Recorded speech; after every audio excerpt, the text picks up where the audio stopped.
আমরা প্রবাসে আসার সময় আসিফ নজরুলের বাপের পকেট থেকে টাকা নিয়ে আসি নাই। আমরা প্রবাসে আসার সময় আসিফ নজরুলের পকেট থেকে টাকা নিয়ে আসি নাই। আমাদের টাকায় এসির তলে বসে, বসে আমাদেরকে বাঁশ দেওয়া না, বাঁশ বাইর। আসসালামু আলাইকুম। সকল প্রবাসীদের জন্য আজকে একটু কথা বলবো। না বললে নয়। যে আসিফ নজরুল যে ইয়াটা করতেছে নাকি একটা প্রবাসী একটা মোবাইল নিতে পারিব। আচ্ছা ভালো কথা। তাও আবার সেটা নিবন্ধন করতে হবে। আমরাও তো প্রবাসে আছি। আমরা যখন বাংলাদেশ থেকে ফোনটা নিয়ে আসছি, আমরা কি প্রবাসে ওইটা নিবন্ধন করছি? করি নাই।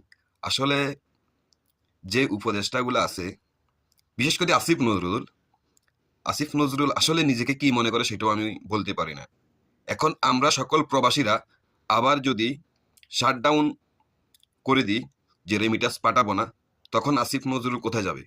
আমরা বাংলাদেশ থেকে আসছি না? আমরা বাংলাদেশ থেকে আসার পরে আমাদের যে একটা সাথে তো অবশ্যই সবাই স্মার্টফোন তো অবশ্যই নিয়ে আসে। বাংলাদেশি ফোনটা তো সবাই নিয়ে আসে বাংলাদেশ থেকে। ওই ফোনটা কি আমরা বিদেশে আসি কি এটা কি রেজিস্ট্রেশন করছিলাম?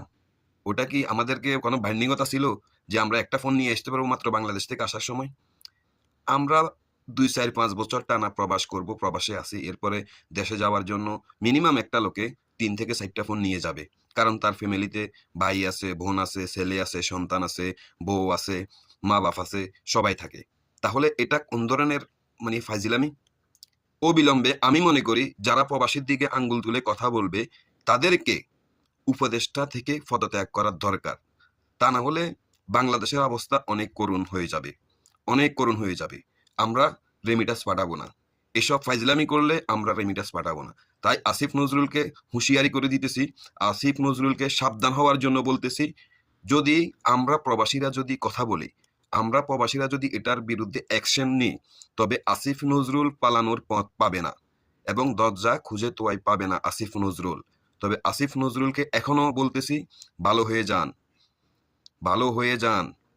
কারণ আপনার ডিটেলস আমাদের কাছে আছে। আপনি অপর্যন্ত প্রবাসের লাকিস কাটা বন্ধ করতে পারেন নাই। প্রবাসীর সামানা চুরি হয়ে যায়। আপনি কেমন উপদেষ্টা হয়েছেন? আপনার লজ্জা করে না?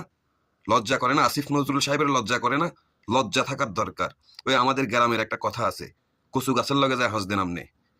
যারাই কথা বলে প্রবাসীদেরকে নিয়ে, যারাই করে সকল প্রবাসীদের উপরে অত্যাচার। আমরা রেমিটাস যুদ্ধ হয়ে কি অপরাধ করছি?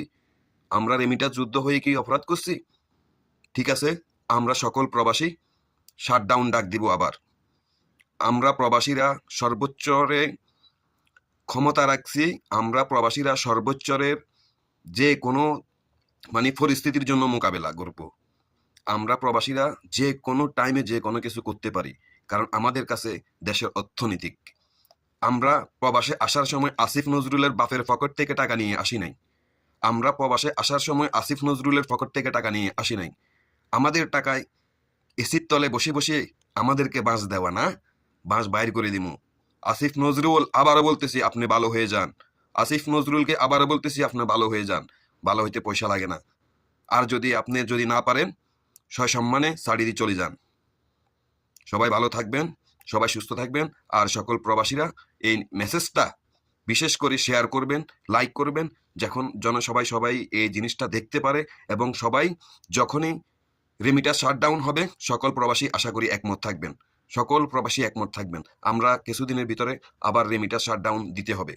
না দিলে আসিফ নজরুলের মতো লোক, আসদ আমারকা লোক জীবনেও কি ভালো হবে না। তো ভাবে আমরা বলতেছি অন্তপক্ষে ভালো হয়ে যান। আসিফ নজরুলকে বারবার বলতেছি, আসিফ নজরুল আপনি ভালো হয়ে যান।